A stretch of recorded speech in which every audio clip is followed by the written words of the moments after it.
Hey guys, it's TJ, and this is my PC build.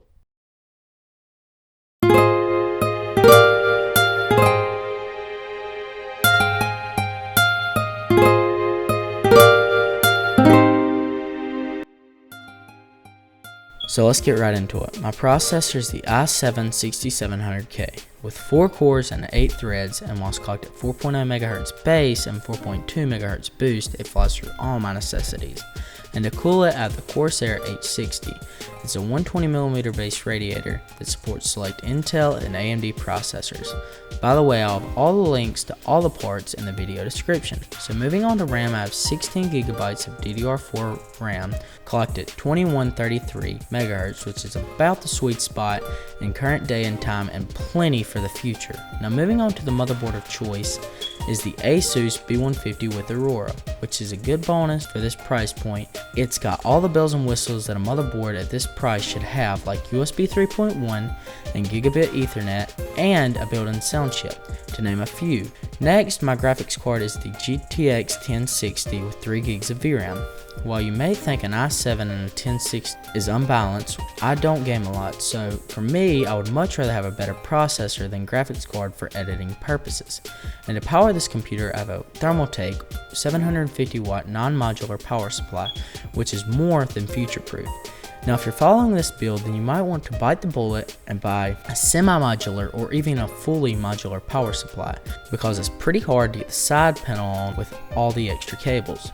So moving on to storage, I have a 250GB Samsung SSD, which is plenty of storage for me, and now that I've used an SSD, I will never go back to a hard drive. Now finishing up the build, the case is the InWin GT. It's got everything a mid-tower case should bring, like a windowed side panel, and at the front, 2 USB 2 ports, a mic input, a headphone input, along with a USB 3.1 port. And up at the top, your normal power and reset buttons, but there's also a hard drive / SSD dock, which I think every case manufacturer should have. And this is the build.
Okay, so there's a few things I would have done differently when building this PC. Like, I wish I would have known about the GPU mounting bracket at the rear of the case that has to be removed before you install the graphics card and then secures it once installed.